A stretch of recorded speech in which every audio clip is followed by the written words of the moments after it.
Hello, this is Giovanni. This is the first of a set of tutorials I'm creating to show how I generate a track mesh using Bob's Track Builder that I later edit in 3ds Max.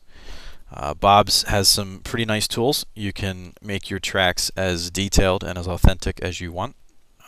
They're not the most intuitive when you first look at them, but once you see how they work, you'll see that they're really quite easy to use.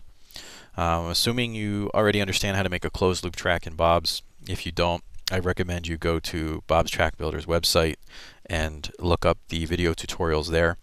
There's some good basic tutorials on terrain, on creating the track, and also on one of the other things that's a product of Bob's Track Builder is how to make your banking so it doesn't tilt on the center axis of your track. Rather, it tilts up from the very innermost part of your driving surface. And you can see here I'm resizing my track that I've just kind of thrown out there at 550 meters, which is a third of a mile, give or take. And you can also see that my polygons right now are stretched on the straightaway and a little tightly bunched around the corners. If you had a Google Earth image laid underneath this, you could add control points and make this as authentically shaped as you need.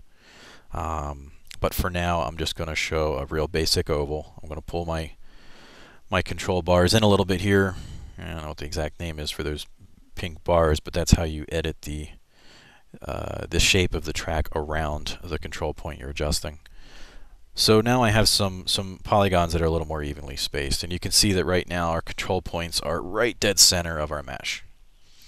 Go ahead and verify I'm still at 550 meters, which it is. And now we're going to go to the most important screen, I think, the edit surface properties. This tool is where everything happens. Like I said, it's not exactly intuitive. You're just looking at a cross section of the track. Each one of those dots represents the circumferential. Yeah, I can make up words. Makes up the lines that track around the circumference of the track and set up your polygon rows. Now, right now, you're looking at an image of the track with grass on the inside and outside. I've recently updated Bob's and noticed that it's doing these texture blends. Might be able to turn them off in the software. I personally don't care because I'm going to edit the surface properties anyway, and it's just easy for me while I'm in this screen to highlight both the inside and outside dot, press the delete key, and they will disappear. After that, I'm going to move the entire track over so the leftmost dot is right on that vertical yellow line that represents the center axis.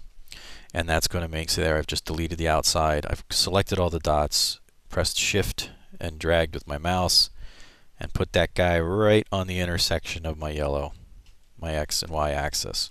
Now any banking adjustments I make are going to tilt the track up from that furthest leftmost point rather than twist the track around the center. Now we've got 4 polygons, and what you absolutely should not do with your track is adjust it wider using the width tool. You can see that when you place the mouse over the rightmost dot, you can see that it was 10 meters wide. I want a 20 meter wide track for use of tutorial, so I'll go ahead and drag that guy out to 20 meters, put him on the 0 line, and here you'll see the track expand, and it stretches out those polys. Also not what you're looking for, so we control click at various points along the line, and we're adding polygon rows. And there you've already can probably see that the track has a lot more polygon detail, which is very helpful for slicing the track and also for just driving on a smooth surface. So right now I'm going to go ahead and make sure each one of those dots are on the 0 line. I don't need to introduce any more lumps into the track surface than are already going to be there. Obviously I'm not trying to create Talladega smooth dirt racing service, but at the same time I don't want any major ripples that travel all the way around the track, because that can feel a little gamey. Alright, the only thing left to do is to modify your panel length, which is the length of your polygons. Right now the default is 5 meters, and you can see how they're spread. If I set this to 3 meters, you'll watch them bunch. There you go. just created a more saturated polygon for the track surface. The numbers are entirely up to you. You don't have to use 3, you don't have to use 5. You can experiment and get the effect you're looking for. I find that I like making, I'd rather have more polygons than I need than come up short when it comes time to track slicing. If you're just doing a standard blocked track slice without any detail that travels the driving line, then this is completely unnecessary. But if you want to try and create a track with a track slice where your driving lines actually follow a more natural driving line and not, simple geometry, then having more polygons, clearly is going to make this more feasible. Give you a better shot at pulling it off. Keep an eye out for future tutorials. Next up is how to model a cushion in Bob's, and then I'm also going to do one on progressive banking, and then of course show you how to slice the track in 3D Max, and show you the method I use for testing my track slice.